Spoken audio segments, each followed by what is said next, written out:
Opa, turma, seja mais uma vez bem-vindo à videoaula sobre o nacionalismo africano e asiático. Dessa vez a descolonização africana, já que a primeira parte foi sobre a Índia, na Ásia.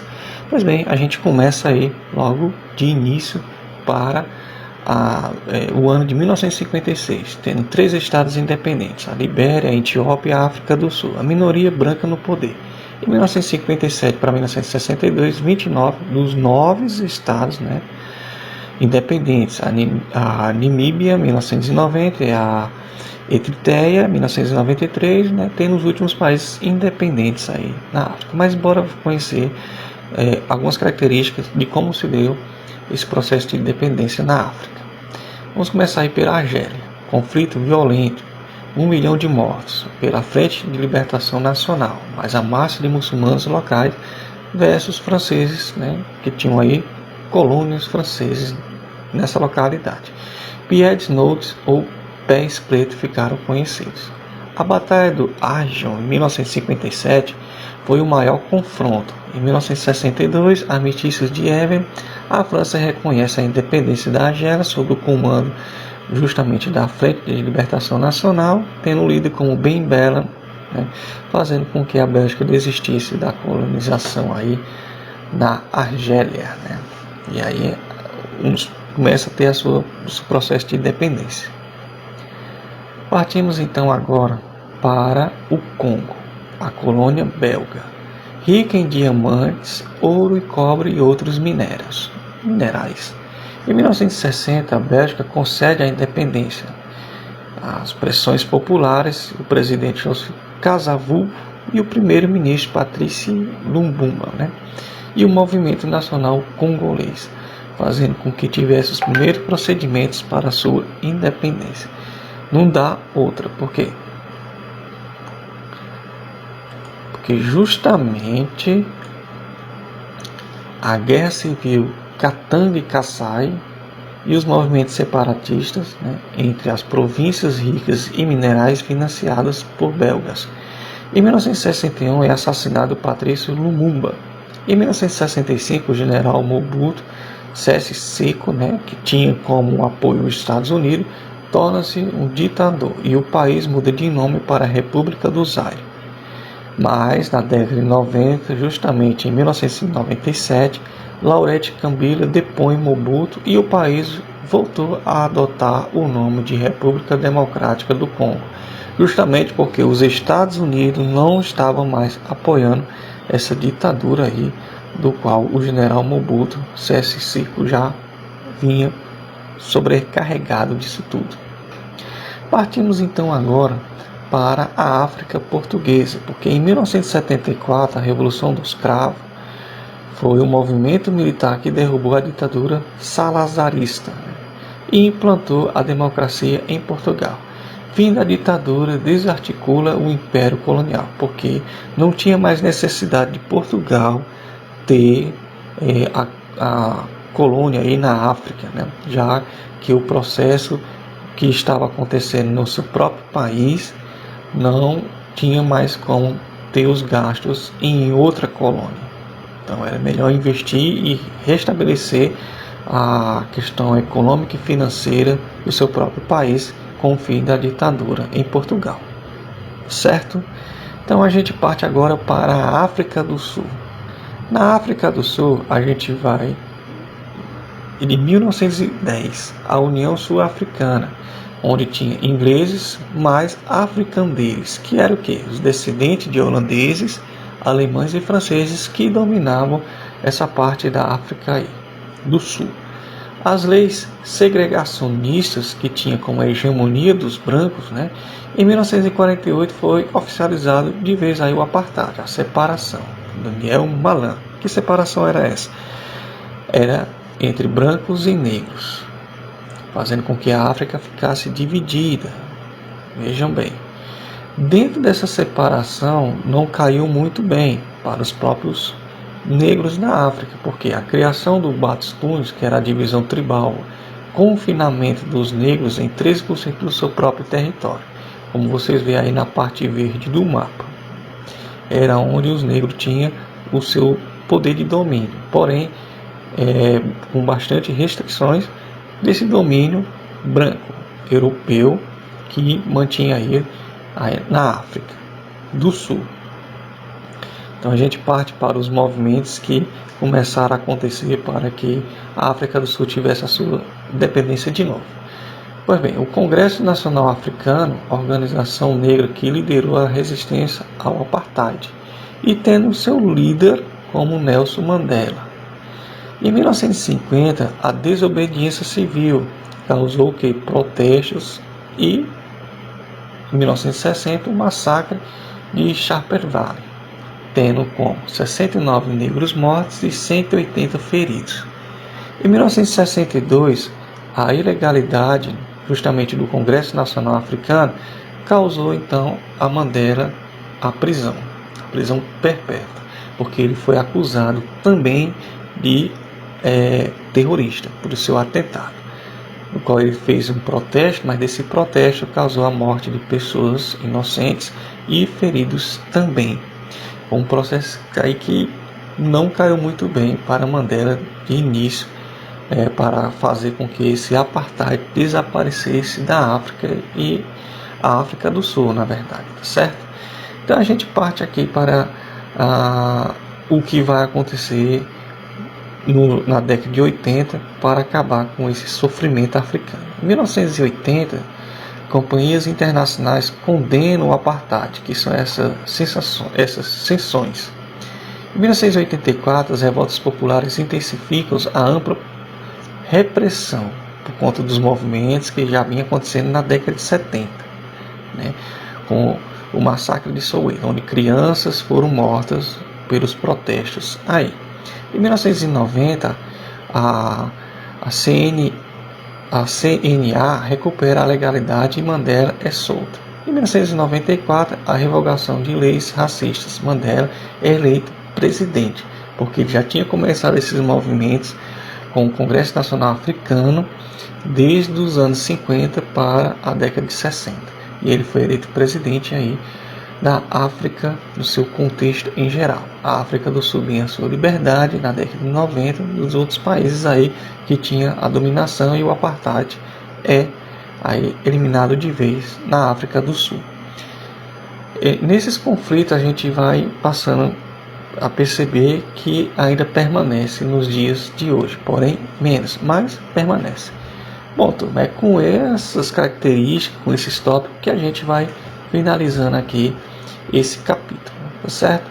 Eu quero que vocês agora assistam um pequeno documentário sobre os líderes africanos aí. Então, assista o vídeo e revejam o capítulo e os tópicos. Até a próxima videoaula. Tchau.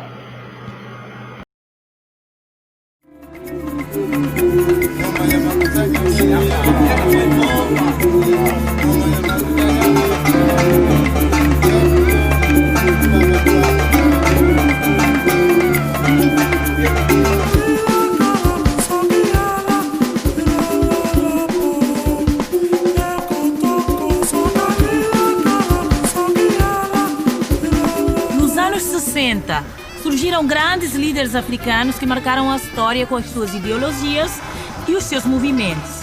Hoje, vamos conhecer alguns deles. Eu acho que a maior herança que Nkrumah deixou para nós foi o orgulho em nós mesmos, como africanos. O que ele chama de personalidade africana. Que você deveria ter orgulho de ser africano e que os africanos são capazes de fazer coisas para eles mesmos. O primeiro presidente senegalês foi um poeta. Léopold Sédar Senghor foi o primeiro africano a entrar para a Academia Francesa de Letras.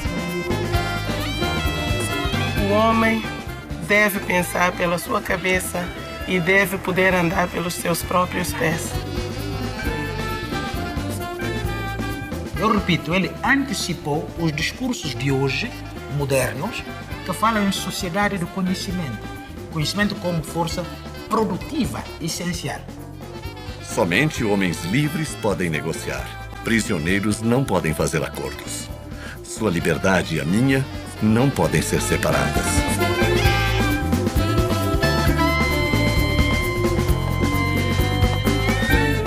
A frase de Nelson Mandela resume um pouco da realidade africana das últimas décadas.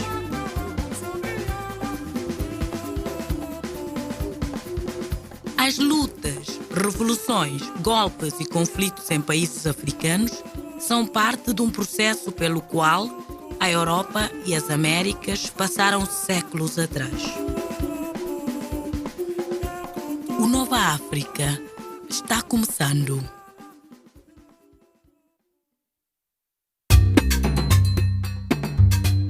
Liberdade e Justiça junta o monumento erguido em Gana para lembrar o fim da colonização inglesa.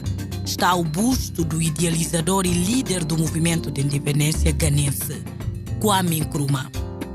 Nkrumah nasceu em 1909, em Krofon, na Costa do Ouro, mas estudou em escolas americanas. Em 1942, fez mestrado em Educação na Universidade da Pensilvânia. Motivado pela ideia do panafricanismo, Nkrumah organizou em Manchester, em 1945, um congresso panafricano. Ele lia muito. Ele constatou que o continente africano é feito de pequenas nações. Gana, por exemplo, tem 20 milhões de pessoas. Então, como uma nação com tão poucas pessoas pode se defender? Nkrumah pensou, se nós nos unirmos, nós podemos falar com uma só voz. E seremos fortes dentro das Nações Unidas. Nós podemos ter um exército. Então, se houver um problema, a África vai estar pronta para enfrentá-lo. Ele conhecia os Estados Unidos. E ele disse, olha, é possível. E você não precisa, logo no início, ter todos os países africanos no mesmo nível dos americanos. Em 1947, Nkrumah regressou à Costa do Ouro e foi convidado para assumir o posto do secretário-geral da Convenção da Costa do Ouro Unida, organização política que buscava a independência. O governo suspeitou que a organização estava por trás de protestos que explodiram pelo país e prendeu Nkrumah e outros líderes partidários. Depois de sua prisão pelo governo colonial, Nkrumah emergiu como líder do movimento juvenil. A sobrinha dele, Sarah Chimboa, era muito pequena quando o conheceu, mas lembra bem da prisão do líder ganense. Nkrumah, como pessoa, era um tipo bem quieto. Ele brincava muito com a gente, mas naquela época, ele era apenas um tio para nós. Nós o chamávamos tio, mas não me pergunte se eu sabia quem ele era na época. Eu conhecia sua mãe, eu conhecia muita gente, mas eu não sabia quem era parente de quem. Eu só o conhecia como meu tio. E então, depois de um tempo, eu lembro que ele foi chamado para ir a Accra. E de lá, ele foi para a prisão. De preso político a presidente do país, Nkrumah defendeu que a soberania era a chave para melhorar a condição dos países africanos. Finalmente, a África podia escrever a sua história. Em 1949, Nkrumah fundou o Convention People Party, o CPP, ou Partido da União Popular, iniciando a luta pela independência de Gana. Em 1957, conseguiu a independência do país, dando-lhe o nome de República de Gana, a primeira nação africana a se libertar da colonização. Mas após a independência, a economia do país vai mal. Nkrumah sofre 2 tentativas de assassinato. Ele estabeleceu o ato de detenção preventiva, tornando possível que se prendessem acusados de traição sem o devido processo legal. O presidente tornava-se ditador. Em fevereiro de 1966, enquanto Nkrumah estava em uma visita de Estado ao Vietnã e à China, seu governo foi derrubado por um golpe militar. Nkrumah nunca mais voltou para Gana. Viveu no exílio na Guiné-Conakry. Kwame Nkrumah morreu de câncer de pele em abril de 1972, em Bucareste, na Roménia, com 62 anos de idade. Nkrumah foi o primeiro presidente de Gana. Ele lutou por nossa independência, mas ele era também um ótimo homem. E não só para Gana, mas para todo o continente africano.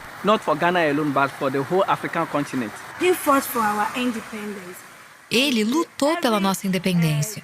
E todo mês de março, nós nos lembramos dele porque ele foi o primeiro presidente de Gana.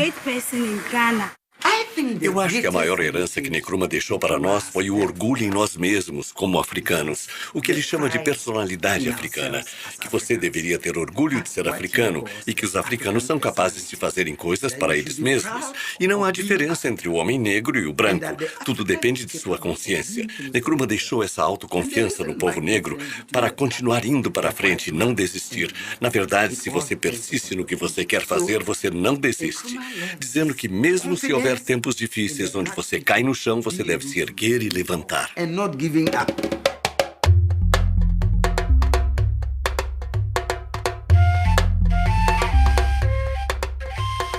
1957, quando Gana obteve a independência, apenas outros 7 países africanos haviam conquistado a autonomia.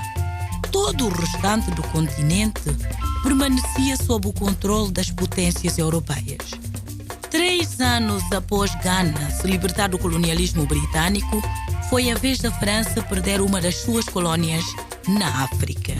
Um processo em que a participação de um intelectual tornou-se fundamental. O primeiro presidente senegalês foi um poeta. Léopold Sédar Senghor foi o primeiro africano a entrar para a Academia Francesa de Letras e um dos fundadores do movimento da consciência negra, La Negritude. A sua influência é inegável na afirmação, na política e na literatura africana. Senghor nasceu em 1906 na cidade costeira de Joal. O sobrenome do pai, Senghor, deriva da palavra portuguesa senhor. Em 1928, foi estudar em Paris, onde entrou para a Sorbonne, tornando-se o primeiro africano a completar uma licenciatura na Universidade Parisiense. Como escritor, desenvolveu a Negritude, movimento literário que exaltava a identidade negra, lamentando o impacto negativo que a cultura europeia teve junto às tradições africanas.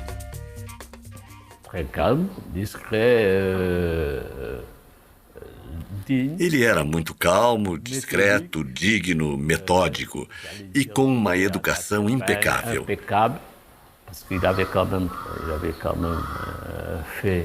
Ele fez seus estudos inicialmente no pequeno seminário de Nigazobil, depois no Colégio Seminário de Dakar.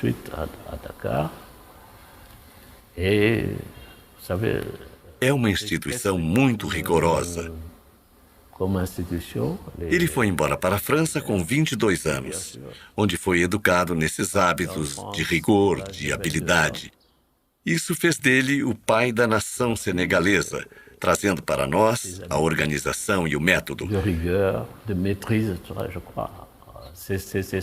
Durante seus estudos, primeiro com os religiosos, que são muito severos, e depois no Liceu Louis Le Grand, que é um liceu dos melhores estudantes de língua francesa que desejam depois chegar à Sorbonne.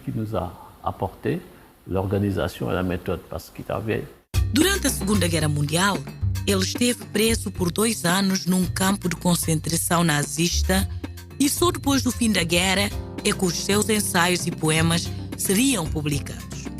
Moussa Mbengue vende livros pelas ruas de Dakar e tem entre os seus exemplares da poesia do Léopold Sédar Senghor, que gosta de declamar.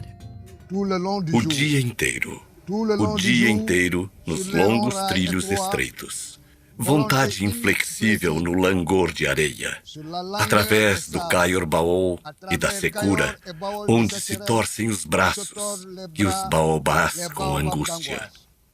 O poeta chegou a comparar o povo senegalês com o baobab, uma árvore bem considerada aqui no Senegal. As suas raízes bem assentes no chão, o seu tronco e os seus ramos que representavam as culturas e as diversidades religiosas e étnicas do país.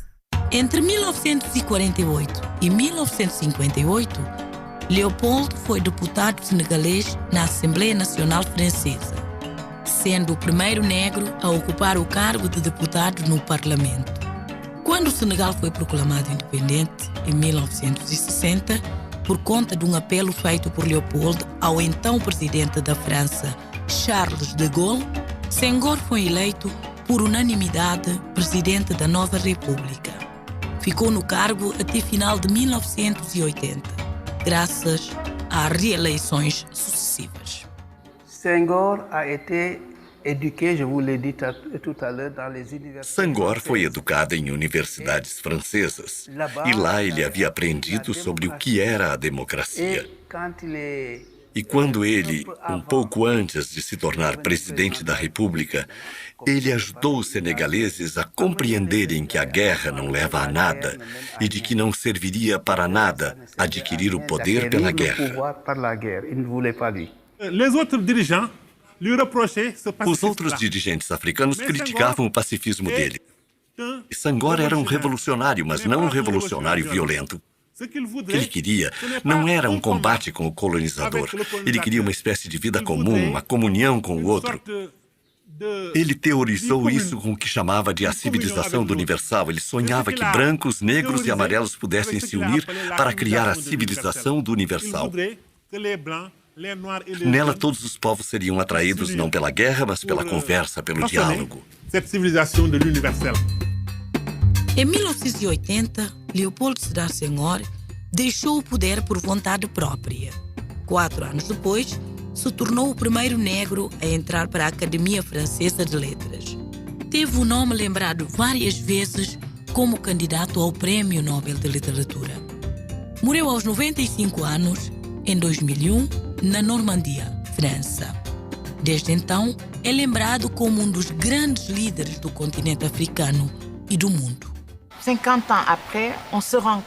50 anos depois, a gente percebe que ele tentou dar ao Senegal as bases da democracia, sobretudo com uma prática de gestão dos assuntos do Estado que fazem com que hoje todo mundo peça que a gente recoloque como prioridade o escritório de organização e método, onde ele tentava formar um modelo de gestão da coisa pública.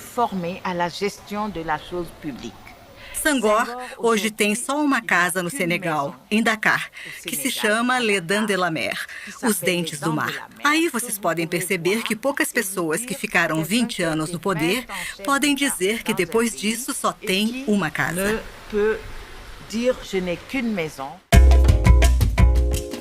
No próximo bloco, um herói de 2 países. O Nova África vai desvendar para você um pouco da história da Amílcar Cabral. Não perca, daqui a pouquinho.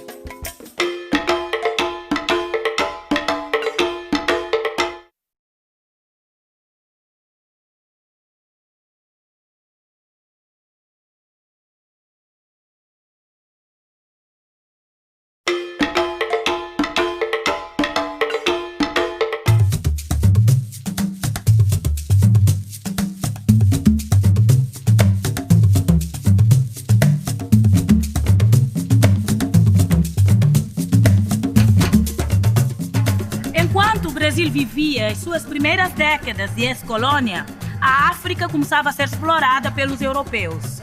Em 1885, durante a Conferência de Berlim, a África foi dividida, ou seja, repartida entre a França, a Inglaterra, o Portugal e outras grandes potências da época. O direito da independência só aconteceu entre as décadas de 50 e 70 do século XX. À frente da Revolução, alguns homens transformaram em porta-vozes do povo. A ousadia desses africanos entrou para a história. Amílcar Cabral é um desses líderes africanos. Ele tornou-se um herói em 2 países. Filho de pai nascido em Cabo Verde e de mãe natural da Guiné, Amílcar Cabral fundou em 1959 o PAIGC, Partido Africano para a Independência da Guiné e Cabo Verde. Mas as tentativas de negociar a independência fracassaram em 1963.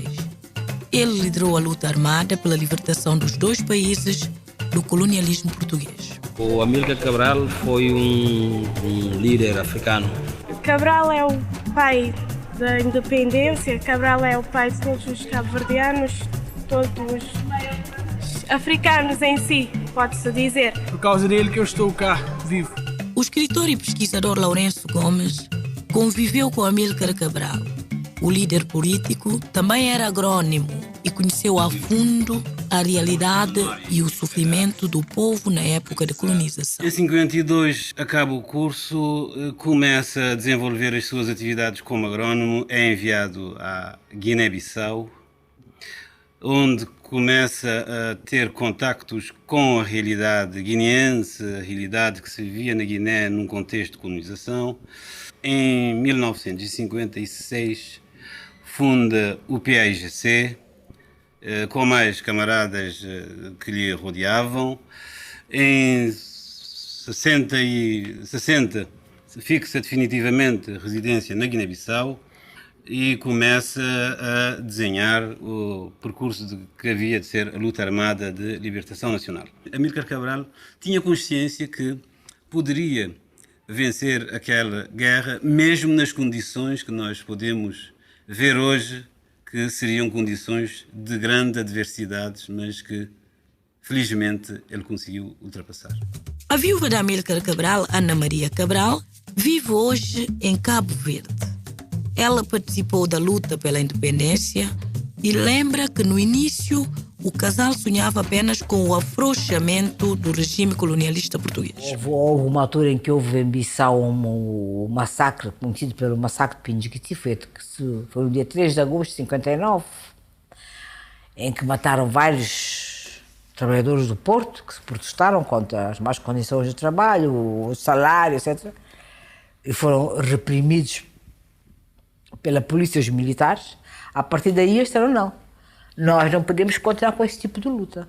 Porque de um lado estão eles com armas, do outro lado estamos nós desarmados. Então a partir daí é que começaram a pensar na luta armada e resolveram sair da cidade e instalar-se, começar a luta no interior, no campo. Ele não era, entre aspas, um guerreiro, querendo contar cadáveres. Ele não media a vitória pelo número de cadáveres. Ele queria que os portugueses percebessem que não tinham solução. É aquilo que disse, que a história não estava com eles. Nos anos 60, Amílcar Cabral sonhava com uma África mais justa. Mas para ele, expulsar os colonizadores não bastava. Para que a África se libertasse do colonialismo, eram necessários investimentos em educação. 5 séculos de presença na Guiné, 100 anos de colonização, os portugueses só tinham formado 14 pessoas, 14. Apareceu pela primeira vez uma escola secundária na Guiné nos anos 50. Cabral já dizia, se a África tem crise, não é porque falta de chuva ou falta de matéria-prima, é uma crise de conhecimento. E já apontava que a solução para a África está na educação, está na formação. Eu repito, ele antecipou os discursos de hoje, modernos, que falam em sociedade do conhecimento. Conhecimento como força produtiva essencial. Amílcar Cabral não conseguiu ver os seus sonhos realizados. Em 1973, foi assassinado por membros do próprio partido que ajudaram a fundar. Eu posso até dizer que Cabral foi vítima desse pendor, dessa linha muito humanista dele. Muitas pessoas depois que estiveram no assassinato de Amílcar Cabral foram pessoas que tiveram muitos problemas na luta. Cometeram crimes, estavam presos. Mas Cabral sempre dizia, o homem pode ser recuperado. Então as pessoas que foram presas nessa altura, Cabral depois dizia, foram presos, sofreram um bocado na prisão, dava-lhes liberdade. E são essas pessoas depois que estiveram na conspiração para assassinar Cabral. Porque as pessoas diziam que Cabral tinha coração grande. Não reprimia tanto quanto era preciso nas condições de uma guerra muito violenta. O legado deixado por Amílcar Cabral extrapolou as fronteiras. Hoje, o revolucionário pensador, ativista e intelectual é símbolo dos povos de Cabo Verde e da Guiné-Bissau. Foi um guineense que teve a ideia e que nos transmitiu também essa ideia de que o homem deve pensar pela sua cabeça e deve poder andar pelos seus próprios pés. Cabral dizia que ninguém é substituível, mas há gente que faz falta. Dizia sempre que a luta armada exigia sacrifícios, mortes e outras coisas, mas que a luta para o desenvolvimento, para a construção do país era muito mais difícil. E daí que a capacidade da Amílcar, na minha opinião, fez falta, pelo menos nos primeiros passos pós-independência. O comandante Manuel dos Santos é um veterano da luta pela libertação da Guiné. Ele já foi ministro das Finanças do país e fala ao Nova África da Amílcar Cabral, do processo da independência dos países africanos e das relações com o Brasil. O Brasil está presente. Antes de ler essa de Queiroz, eu lia Jorge Amado.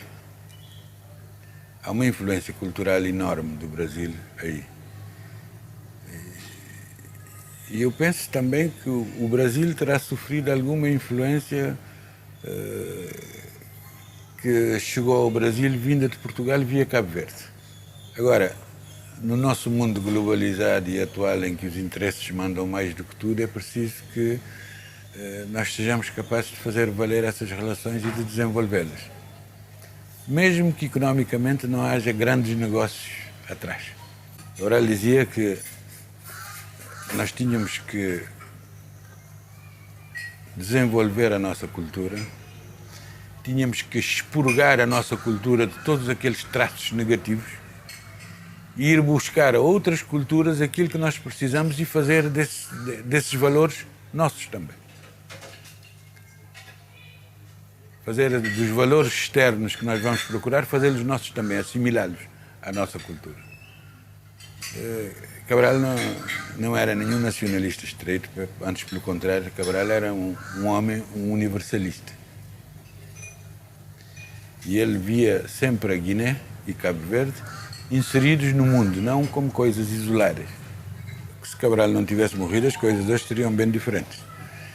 Porque, infelizmente, com a morte de Cabral, o PAIGC perdeu o seu principal cérebro, aquele que concebia as coisas para se fazer. Executantes há sempre muitos. Gente que concebe as coisas há sempre muito poucos. E Cabral estava muito distante de tudo o resto. Muito acima de todos os outros.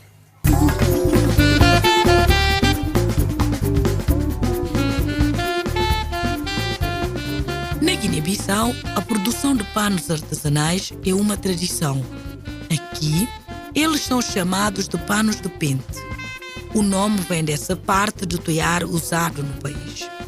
As etnias Papéis e Manjaco são as principais responsáveis pela produção e os panos podem ser encontrados em pequenas lojas como essa na capital Bissau. Bom dia, bom dia. Esse pano, o que é que fala deste pano? Eu gosto das cores, mas não sei do que é. O que é? Caranguejo? Esse é por casamento. Um pano para casamento? Como casamento, festa. Todas as festas? Sim. Por isso é que tem várias cores. Pode fazer roupa, calça, camisa, fato forado, tudo mais. Qual é o pano que mais vendes aqui? Chama de lancon. Lancon, o que Lancon significa? Um pano de cerimônia de etnia Pepel. Ah, ok. Parenteiro. Então esses panos que são assim bem compridos, como vocês estão a ver, chama-se lancon. Quanto metro que lancon tem? 3 metros. Lancon costuma ter 3 metros de comprimento. É um pano que se pode usar para fazer, portanto, cobertores de cama, depende das cores. E os mais escuros se usam nos funerais da etnia Pepel, Manjaca e talvez Balanta também. Todos. Portanto, é um pano bem conhecido. E os régulos também, que são os reis, usam também esse pano, é a roupa dele. O uniforme deles é sempre com este pano assim, arrumado. Que lindo, né? Valeu. Arrasei.